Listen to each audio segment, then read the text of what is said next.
সাত সকালে সড়কে শৃঙ্খলা ফেরানোর কাজে নেমে পড়েছে শিক্ষার্থীরা। তবে সাপ্তাহিক ছুটি শেষে অফিস খোলা থাকায় সড়কে যানবাহনের চাপ বেড়ে গেছে। ব্যক্তিগত গাড়ির পাশাপাশি বেড়েছে গণপরিবহনও। মিরপুর 10 থেকে বিস্তারিত জানাচ্ছেন সহকর্মী উষা ফেরদৌস।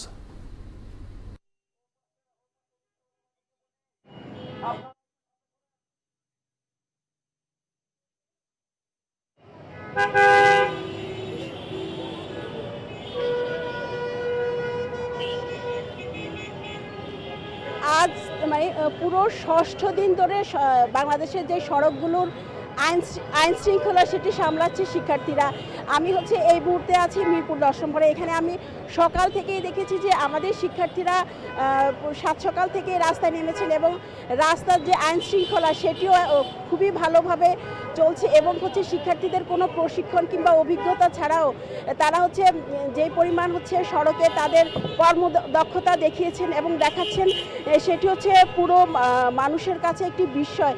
এবং আমি যদি আপনাকে এখন রাস্তার চিত্রগুলো দেখি যে কোনো সড়কে কোনো যানজট নেই, আগের মতো কোনো বিশৃঙ্খলা নেই, উল্টো পথে যাওয়ার কোনো প্রবণতা নেই এবং জনসাধারণ অধিকাংশই ফুটওভার ব্রিজ ব্যবহার করছেন। আমরা এবং সড়কের যে পরিষ্কার পরিচ্ছন্ন, এত পরিষ্কার পরিচ্ছন্ন শহর এর আগে হয়তো নগরবাসী কখনো দেখেনি। তারা শিক্ষার্থীদের এই যে উদ্যোগ সেটিকে সবসময় যেই জনসাধারণ তারা স্বাগত জানিয়েছেন এবং তাদের সাথে সাথে সড়কে কাজ করছেন বিভিন্ন স্বেচ্ছাসেবী সংগঠন।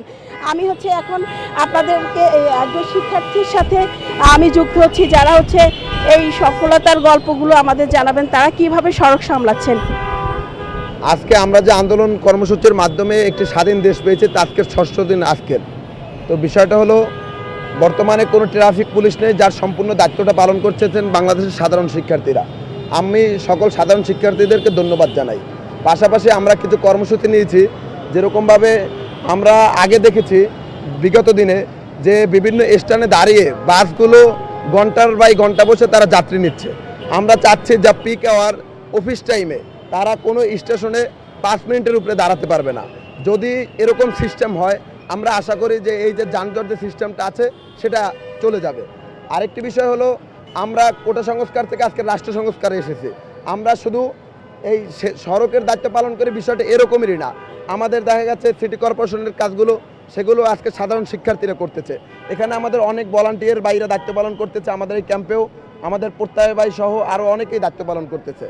এখন আমরা যে বিষয়গুলো চাচ্ছি, এখানের আমাদের এই 10 নম্বরে যদি কোনো চাঁদাবাজ থাকে আমরা তাদেরকে রুখে দেওয়ার চেষ্টা করতেছি, কোনো সিন্ডিকেট থাকলে তাদেরকে রুখে দেওয়ার চেষ্টা করতেছি এবং সর্বোপরি বর্তমান। উষা, আপনাকে ধন্যবাদ।